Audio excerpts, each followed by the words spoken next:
मैं क्या तारे तोड़ के लाता उसके लिए। मैं क्या तारे तोड़ के लाता उसके लिए। चांद भी जिसको छत पे आकर मिल जाता है। मैं क्या तारे तोड़ के लाता उसके लिए। चांद भी जिसको छत पे आकर मिल जाता है। इश्क में तुमको हाँ कहने में दिक्कत क्या है। घर बैठे बंदे को नौकर मिल जाता है। उसी जगह पर जहां कई रास्ते मिलेंगे। पलट के आए तो सबसे पहले तुझे मिलेंगे। अगर कभी तेरे नाम पर जंग हो गई तो हम ऐसे बुज़दिल भी पहली सफ में खड़े मिलेंगे। वाह। और तुझे ये सड़कें मेरे तवस्सुत से जानती हैं। तुझे हमेशा ये सब इशारे खुले मिलेंगे। हमें बदन और नसीब दोनों संवारने हैं। मेरा एक दोस्त है, इस शेर के बारे में छोटी सी बात कर दूं। मेरा एक दोस्त है, उसकी अम्मा कहती थी कि किसी को माथे पे नहीं चूमना चाहिए, क्योंकि इंसान का मुकद्दर, इंसान की किस्मत और इंसान का मकसूम उसके माथे में होता है। जब आप किसी को माथे पे चूमते हैं, उससे उसका सारा मुकद्दर ले लेते हैं। तो ये शेर है कि हमें बदन और नसीब दोनों संवारने हैं। हम उसके माथे का प्यार लेकर गले मिलेंगे। बहुत खुशी हो रही है कोयटा आके। मैं बहुत टाइम से कोयटा आना चाहता था, लेकिन बहुत सारे लोग बहुत डराते थे। जब मैं कोयटा आया तो बहुत ही अच्छी फील और बहुत ही अच्छी वाइब इस शहर की। और मुझे बड़ा अफसोस है कि मैं बहुत पहले क्यों नहीं आ गया कोयटा। इतने मेहमान नवाज लोग, इतनी खूबसूरती, और बहुत ही वार्मथ है यहाँ दिलों में लोगों की। और स्टूडेंट्स को जब मैंने देखा तो मुझे और ज़्यादा अच्छा लगा कि तालीम का भी इतना ज़्यादा रुझान है यहाँ पे, और बहुत मॉडर्न थिंकिंग वाले लोग मौजूद हैं। मैं एक कहूँगा कि एक दफ़ा आप लोग अपने लिए बहुत सारी तालियां बजाएं।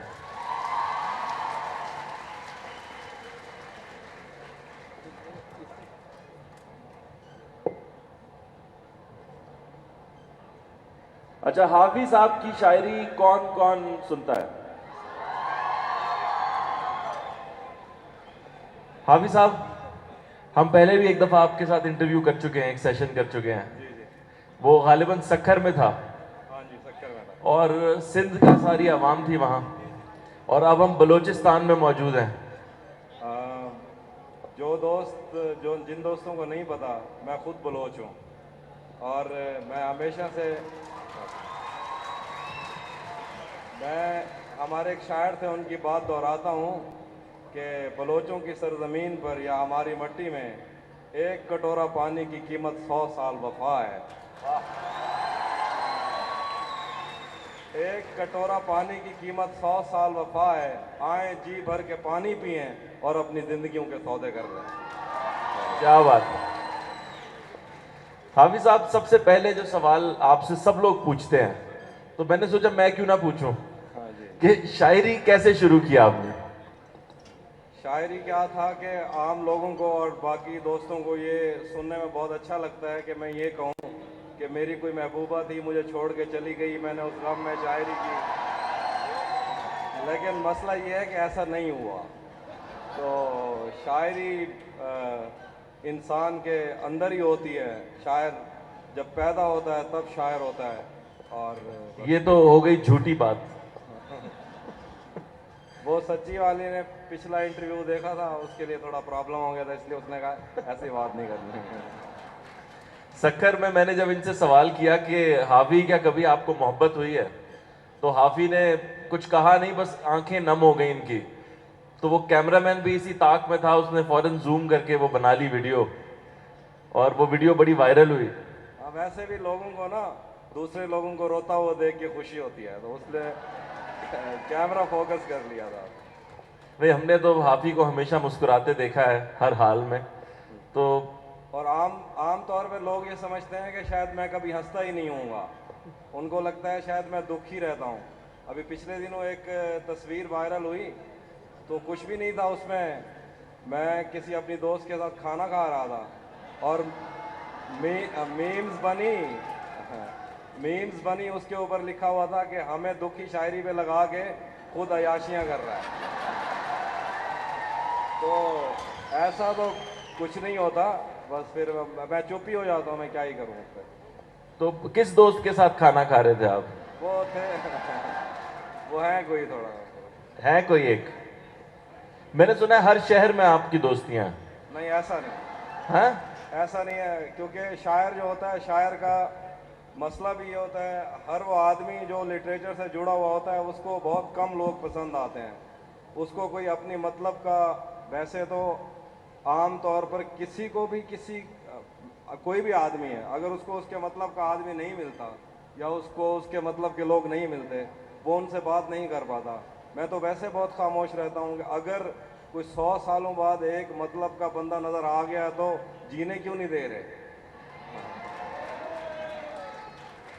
हाँ भी वैसे कहते हैं ये शायर हजरात जो होते हैं ये हुस्न परस्त होते हैं, सच है ये? हाँ, इसमें क्या रहता है कि शायर नहीं, सिर्फ कोई भी आर्टिस्ट होता है उसको खूबसूरती से मोहब्बत रहती है। मैंने एक दो जगह और भी कहा है कि बेसिकली कोई भी आर्टिस्ट होता है, कोई भी शायर होता है, कोई भी राइटर होता है, वो नार्सिसिस्ट होता है। तो माइक चेंज नहीं है। कर लें, आपकी आवाज ऐसा लग रहा है कि मस्जिद के स्पीकर से आ रही है। तो वो मैं ये कह रहा था कि देखिए, कोई भी आर्टिस्ट रहा हो, कोई भी शायर रहा हो, दुनिया के किसी खिते में कोई बड़ा आदमी रहा हो, उसको मोहब्बत तो हुई, और ज़्यादातर के साथ ऐसा हुआ कि उनकी मोहब्बत का कुछ नहीं बना। मतलब नीत्शे जैसे लोग और काफका जैसे लोगों को वो सब कुछ नहीं मिला जो वो चाहते थे, तो हम तो क्या ही कर लेंगे। और थोड़े से होते हैं, हुस्न परस्त होते हैं। वैसे भी हुस्न की पजीराई करना सिर्फ एक शायर का काम नहीं है, हर आदमी का काम है। और यही कहूँगा बस। नहीं ऐसा होता है ना कि कोई आपको कोई हसीन शख्स टकरता है, आप उसको मिलते हैं, आपको अच्छा लगता है, आप उससे शादी कर लेते हैं, ऐसा कभी मौका नहीं बना? नहीं नहीं, शादी तो मैंने अभी तक नहीं की, और शादी से मैं हूं भी दूर, और जिन्होंने कर लिया उनको पता है, जिन्होंने नहीं की उनको कह रहा हूं मत करना, थोड़े प्रॉब्लम रहते हैं। क्योंकि अगर मैसी की बीवी भी या रोनाल्डो की बीवी भी ये कहती है कि आप एक कामयाब आदमी नहीं हो, तो हमारा क्या ही होगा। पता नहीं आपसे ही कह रही हैं वो ये बातें, वैसे तो नहीं कह रही। अच्छा तहजीब, कुछ नया अभी रिसेंटली आपने कुछ कहा, कुछ लिखा? हाँ, मैं सुना देता हूँ। मैं क्या तारे तोड़ के लाता उसके लिए, मैं क्या तारे तोड़ के लाता उसके लिए, चांद भी जिसको छत पे आकर मिल जाता है। मैं क्या तारे तोड़ के लाता उसके लिए, चांद भी जिसको छत पे आकर मिल जाता है। इश्क में तुमको हाँ कहने में दिक्कत क्या है, घर बैठे बंदे को नौकर मिल जाता है।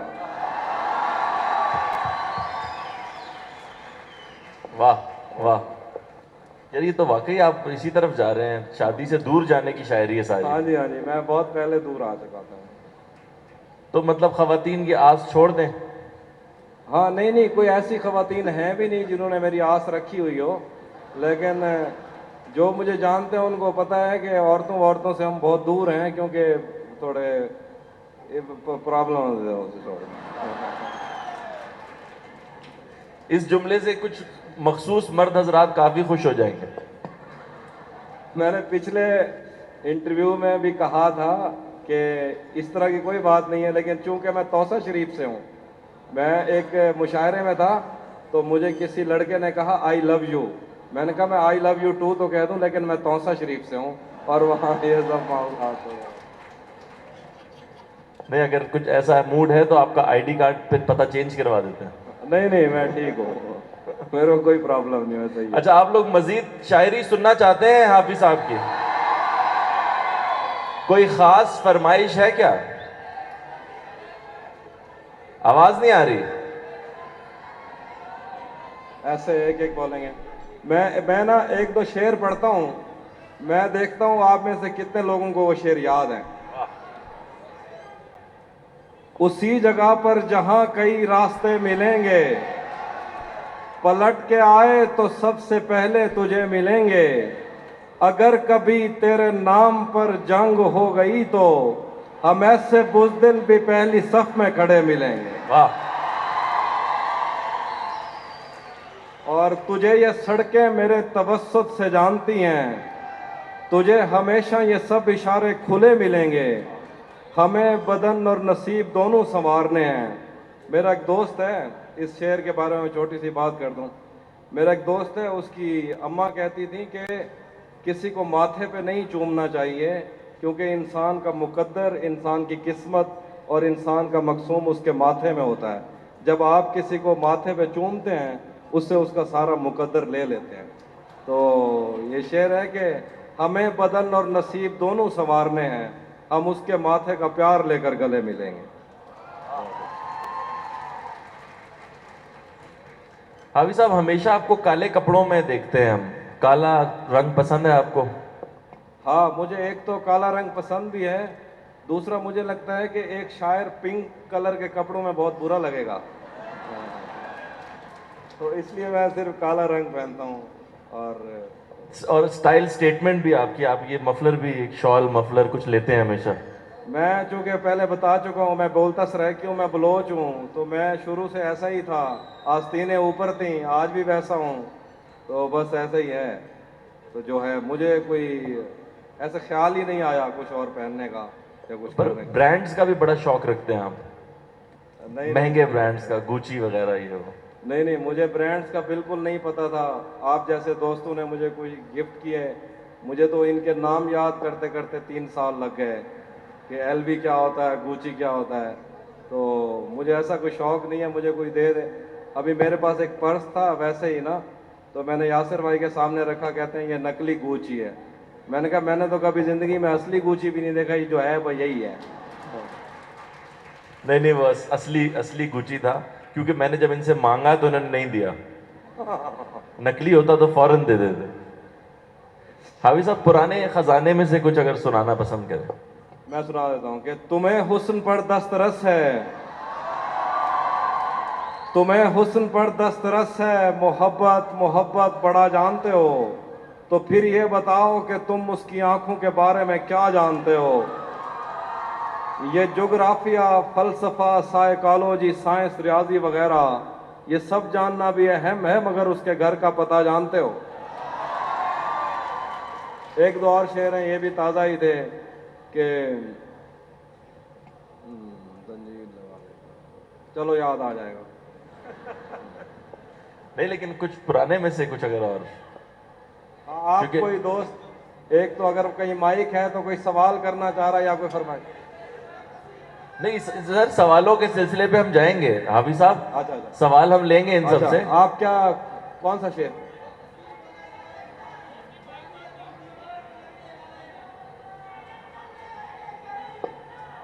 ये एक जज्बाती नौजवान, बेट आप बताइए। जी जी, आप, आपके हाथ में मोबाइल है।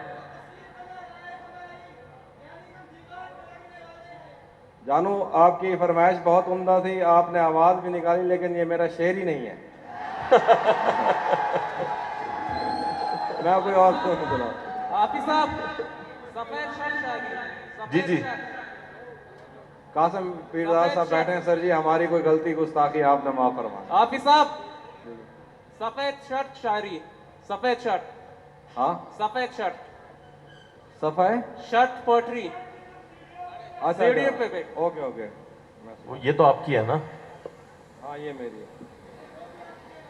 हाफिज साहब? सिर्फ अपना सामान। ये एक नज़्म है, और मुझे लगता है ख़वातीन के लिए ज़्यादा, उनको ज़्यादा अच्छी लगेगी। क्या रहता है कि फ़ारसी में जो शायर थे, उनका जो प्रोटैगनिस्ट होता था वो औरत होती थी, यानी सूफ़ी शायर भी औरत बन के ही बात करते थे। इस शेर में मैंने औरत बन के ही बात की है, तो आपको ज़्यादा अच्छी लगेगी ये नज़्म। सफ़ेद शर्ट थी, तुम सीढ़ियों में बैठे थे, मैं जब क्लास से निकली थी मुस्कुराते हुए, हमारी पहली मुलाकात याद है ना तुम्हें, इशारे करते थे तुम मुझको आते जाते हुए, तमाम रात वो आंखें न भूलती थी मुझे कि जिनमें मेरे लिए इज्जत और वकार दिखे, मुझे ये दुनिया बयाबान थी मगर एक दिन तुम एक बार दिखे और बेशुमार दिखे, मुझे ये डर था कि तुम भी कहीं वही तो नहीं जो जिस्म पर ही तमन्ना के दाग छोड़ते हैं, खुदा का शुक्र कि तुम उनसे मुख्तलिफ निकले, जो जो फूल तोड़ के गुस्से में बाग छोड़ते हैं। ज़्यादा वक्त ना गुजरा था इस ताल्लुक़ को, फिर उसके बाद वो ज़्यादा वक्त ना गुजरा था इस ताल्लुक़ को कि उसके बाद वो लम्हा करीं करीं आया। छुआ था तुमने मुझे और मुझे मोहब्बत पर यकीन आया था, लेकिन कभी नहीं आया। फिर उसके बाद मेरा नशा सकूत गया, मैं कशमकश में थी, तुम मेरे कौन लगते हो। मैं अमृता तुम्हें सोचूं तो मेरे साहिर हो, मैं फारिहा तुम्हें देखूं तो जौन लगते हो। हम एक साथ रहे और हमें पता न चला, ताल्लुकात की हदबंदियां भी होती हैं। मोहब्बतों के सफ़र में जो रास्ते हैं वहीं हवस की समत में पगडंडियां भी होती हैं। तुम्हारे वास्ते जो मेरे दिल में है हाफी, तुम्हें मैं काश ये सब कुछ कभी बता पाती। और अब मज़ीद न मिलने की कोई वजह नहीं, बस अपनी माँ से मैं आंखें नहीं मिला पाती। वाह, क्या बात। हाफिज साहब, क्योंकि हम लोग यहाँ एक तालीमी इदारे में हैं, तो मुझे अपने स्कूल का कुछ बताइए। स्कूल में कैसे शागिर्द थे आप, कैसे स्टूडेंट थे? मैं बहुत शर्मीला सा था, जैसे आज भी हूँ। और हम एक बज़्म अदब का होती थी क्लास, उसमें आके मैं शेर पढ़ता था, कोई दौड़े पढ़ देता था और चुप रहता था। बस आगे वाली जेब में मेरे एक पेन होता था, वो ईगल कंपनी का, और बस यही गुजरता रहा और कुछ नहीं। आजकल तो आगे वाली जेब में आपके पैसे होते हैं। नहीं नहीं, पैसे अल्लाह की कसम बिल्कुल नहीं होते। पिछले दिनों में मुझे किसी ने कहा कि फलाने शायर ने इतने कमा लिए, फलाने शायर ने इतने कमा लिए, तो आपके पास कितनी जायदाद है। यूट्यूब पे एक वीडियो पड़ी है, अगर आप सर्च करें कि हाफी का लाइफ स्टाइल, उसके ऊपर एक बहुत बड़ा बंगला बना हुआ है और आगे जिन गाड़ियाँ खड़ी हुई हैं उस तस्वीर में, मुझे उन गाड़ियों के नाम नहीं आते। उन्होंने कहा ये आपका घर और आपकी गाड़ियाँ। मैंने कहा ये मेरी नहीं है। जो ये कहता है कि मेरी गाड़ियाँ, इनसे कहो कि मुझे एक गाड़ी दे दो, मेरी तो ज़िंदगी बदल जाए। तो शायरों का क्या होता है, पैसा या ये सब चीज़ें, मैं ये समझता हूँ ये कागज़ सिर्फ अस्पतालों में काम आते हैं या अपने दोस्तों के लिए काम आते हैं।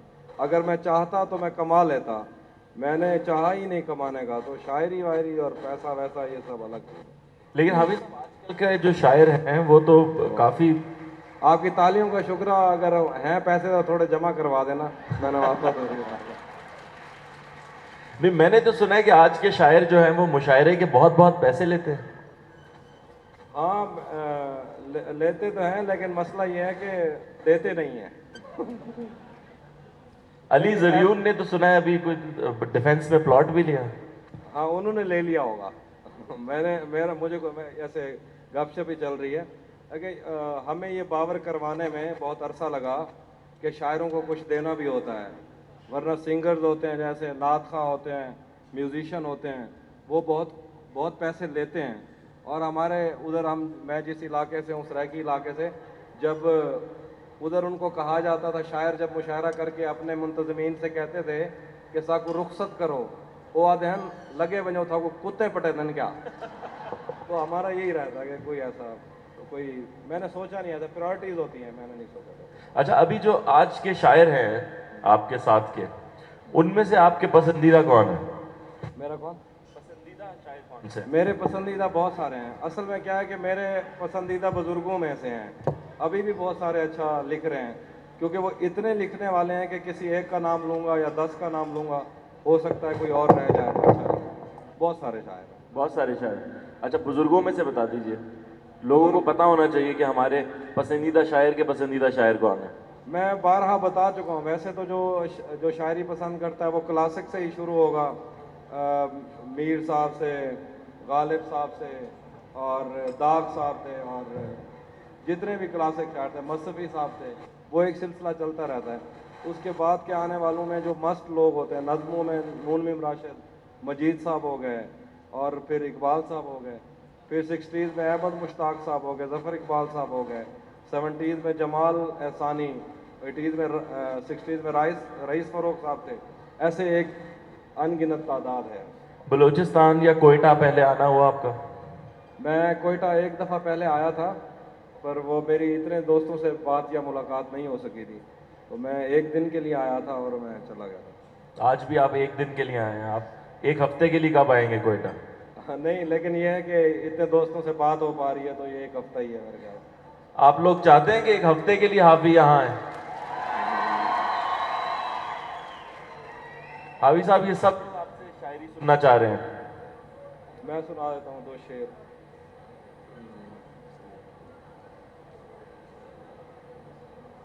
जी जी, आप बताइए। अच्छा, वो मैं एक नज़्म है वो मैं सुना देता हूँ, वो भी सुना देता हूँ। नहीं आता किसी पर दिल हमारा, नहीं आता किसी पर दिल हमारा, वही कश्ती वही साहिल हमारा, तेरे दर पर करेंगे नौकरी हम, तेरी गलियां हैं मुस्तकबिल हमारा। कभी मिलता था कोई होटलों में, कभी बढ़ता था कोई बिल हमारा। ये 2-3 शेर थे, बहुत शुक्रिया। Sorry? जानो, असल में वो नज़में हैं, वो नज़में थोड़ी बड़ी हो जाती हैं, फिर मैं सुना देता हूँ। मैं एक और शेर सुनाता हूँ, सुनिएगा ज़रा। मोहब्बत में जो सुन रखा था वैसा कुछ नहीं होता, कि इसमें बंदा मर जाता है ज्यादा कुछ नहीं होता। वाह, मोहब्बत में जो सुन रखा था वैसा कुछ नहीं होता, कि इसमें बंदा मर जाता है ज्यादा कुछ नहीं होता। चलो माना कि मेरा दिल मेरे महबूब का घर है, पर उसके पीछे उसके घर में क्या क्या कुछ नहीं होता। और शेर है कि मेरी गुर्बत ने मुझसे मेरी दुनिया छीन ली आफी, मेरी अम्मी तो कहती थी कि पैसा कुछ नहीं होता। और कुछ शेर हैं कि जो तेरे साथ रहते हुए सो गवार हो, या सिर्फ आपके लिए, जो तेरे साथ रहते हुए सो गवार हो, लानत हो ऐसे शख्स पे और बेशुमार हो। क्या बात है। मैंने जो कुछ भी सोचा हुआ है मैं वो वक्त आने पे कर जाऊंगा, मैंने जो कुछ भी सोचा हुआ है मैं वो वक्त आने पे कर जाऊंगा। तुम मुझे जहर लगते हो और मैं किसी दिन तुम्हें पी के मर जाऊंगा। तो बात है। अच्छा, ये जो आपने कहा कि ये तुम्हारे लिए है, तो इसमें 2 मिसरे थे, तो पहला मेरे लिए था या दूसरा मेरे लिए था? पहले वाला जहर लगते वाला। अच्छा, आपके जहन में कुछ सवाल हैं जो आप हाफी से पूछना चाहते हैं? अरे बहुत सवाल है भाई इनके पास तो। अगर एक माइक उन तक पहुंच जाए। खवातीन से शुरू करते हैं हम, अगर एक माइक वहां दे दिया जाए। जी, कौन पूछेगा सवाल? यहां से खड़े हो जाए जिनको सवाल पूछना है। दोस्तों से नाराज न थी मैं, वैसे खवातीन की आवाज जरा ज्यादा सही लगती है, समझ दे दें। अस्सलाम वालेकुम। अस्सलाम वालेकुम जी। सर, मेरा सवाल आपसे कोई नहीं है, मैं चाहती हूँ कि आप ये सुनाएं मुझे। घर चला जाऊं? नहीं नहीं। है किधर ये? आपकी एक पोइट्री है कि अच्छा। तेरा चुप रहना मेरे जहन में क्या बैठ गया। ओके, मैं सुना देता हूँ। वो सुना दें, बहुत शुक्रिया। मैं ये सुना देता हूँ, लेकिन यह है कि कोई सवाल कर लें। फरमाइशें तो ऐसी है कि शायरी तो, तेरा चुप रहना मेरे जहन में क्या बैठ गया, इतनी आवाज़ें तुझे दी के गला बैठ गया। यूं नहीं है कि फ़कत मैं ही उसे चाहता हूँ, जो भी उस पेड़ की छाँव में गया बैठ गया। इतना मीठा था वो गुस्से भरा लहजा मत पूछ, उसने जिस जिस को भी जाने का कहा बैठ गया। उसकी मर्जी वो जिसे पास बिठा ले अपने, इस पे क्या लड़ना फला मेरी जगह बैठ गया। क्या बात है, क्या बात है। प्लीज माइक दीजिएगा। अच्छा, सवाल अगर पूछे तो ज्यादा अच्छा होगा। हाँ, सवाल शायरी तो शायरी सुनाएंगे वो आएगी। पूरे सेशन में। शायरी तो यूट्यूब पे पड़ी है, देख ही सकता है। हाँ। माइक का ही नहीं कोई पता। अच्छा सवाल। हाँ। आप ऐसे जी, ही जी, पूछ यही लो, नाम है। आपकी आवाज इतनी ऊंची है। हाँ, माइक किधर है? मुझे तो माइक ही नहीं सर अस्सलाम वालेकुम। वालेकुम। आप कहाँ हैं? मिसिंग क्यों लग रही हैं आप? खड़े होके सवाल कर लीजिए ताकि पता लगे। हाँ, हमें भी पता चले। सर, मेरा आपसे क्वेश्चन नहीं है, मुझे आपसे एक शायरी सुननी है। अच्छा, यही समझा के माइक भेजा था कि सवाल पूछें। सर, हम मिलेंगे कहीं। वो बड़ी नज़्म है, मैं फिर सुना था। बड़ी से मुराद ये शायर नाराज ना हो जाए, वैसे लेंथी है। Thank you sir. अच्छा, वो मैं जाते हुए सुना दूंगा। कोई सवाल है तो पूछने फिर उसको। हाँ जी, वो ये आपने ना वो सिंगर से आखिरी गाना की फरमाइश पहले कर दी है। मुझे लगता है उधर ज्यादा सवाल है। यार वहां ले जाए माइक, यहाँ मुझे लग रहा है लोगों के पास सवाल इधर माइक है। दो। ये ब्लैक वेस्ट कोट वाले साहब को दे दें। हाँ जी, जिनका हाथ ऊपर है इनको दे दें माइक। ये वाइट कमीज और काली वेस्ट कोट में जो है। Hello hello. हेलो। हाफिज सर, हाँ मैं भी तौसा तो ते सराइकियां ते बलोचा बिस्मिल्लाह। ते तौसा विच किथा मिलसो। माइक उन्हें दे दो। माइक उधर दे दो। ते सर सर सर सर जानो तौसा में सर, मेरा सर। सर जी मैं बताता हूँ, तौसा में मेरा रेतरा के अंदर घर है। ईद के ऊपर मैं घर पे होता हूँ, आप जब मर्जी आ जाए मेरे घर पे। सर एक भी ते तौसा जो ते एक शायरी तो आखी आई कि हाँ। हिजर करना इतना आसान होता तौसा नहीं। वो मैं सुनाता हूँ। बहुत अच्छे यार, तुम बड़े समझदार आदमी। प्लांटेड लग रहा है मुझे आप ही। हाँ जी। अस्सलाम वालेकुम हाफिज साहब। वालेकुम अस्सलाम। मैं ना वालेकुम अस्सलाम। दोस्त बात सुने, मैं ये शायरी सुना दे उसके बाद। अच्छा, उनके पास एक माइक शायरी अभी पहुंचा। बेटा 1 मिनट वेट कर लें आप, और ये ऊपर वाला बटन भी खोल लें, गर्मी सख्त है। हाफी भाई,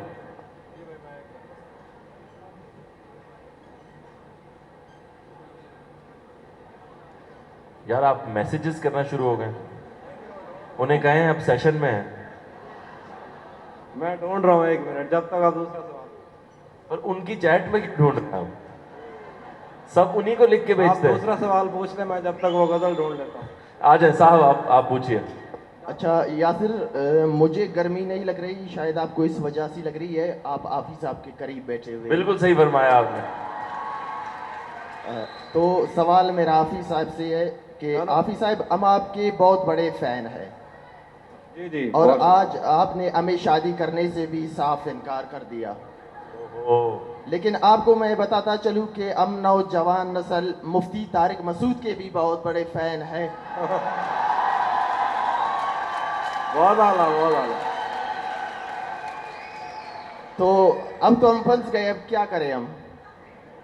अच्छा, एक ना आपने जो बात की ना कि मेरे साथ बैठ के इनको गर्मी लग रही है, मैं तौसा शरीफ से हूँ। तौसा शरीफ के बारे में ये क्या कहा जाता है कि तौसा शरीफ के लोगों के साथ ना दोस्ती नहीं लगानी चाहिए।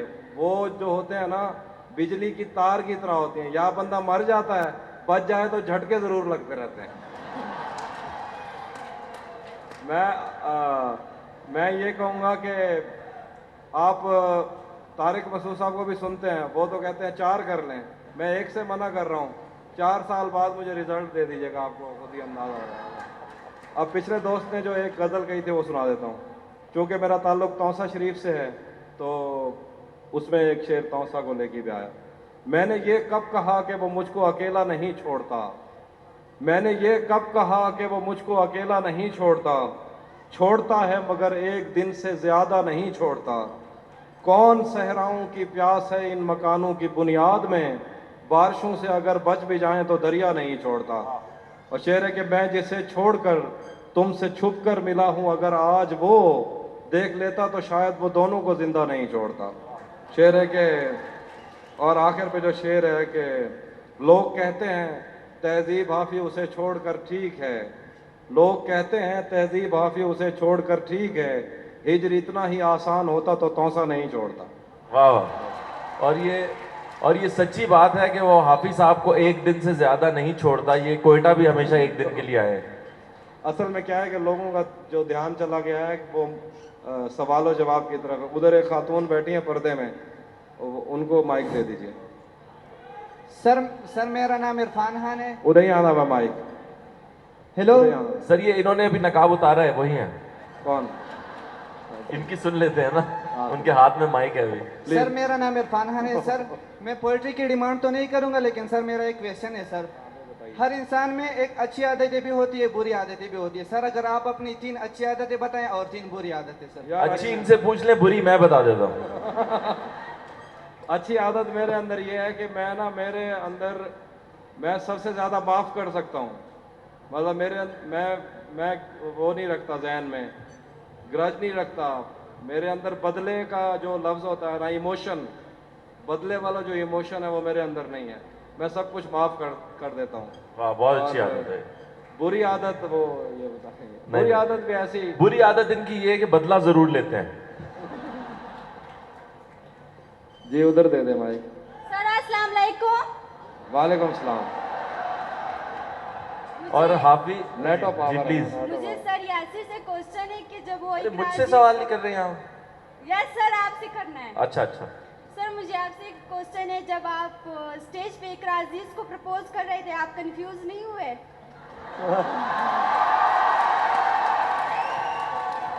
देखिए मैं तो आज भी उनसे बात करता हूँ तो बहुत कंफ्यूज हो जाता हूँ। ये तो आप लोगों के सामने शेर हूँ मैं। तो सर आपने उसके साथ डिसाइड किया था कि मैं आपको प्रपोज करूंगा? नहीं जी, ये मैंने उनको सरप्राइज दिया था। मैंने मैंने ऐसा खुद सोचा नहीं। उधर से माइक आपको दिलवाया है कि मुझसे सवाल करेंगे। माइक उधर ले जाओ, उधर देना ही नहीं है, बस छोड़ दो।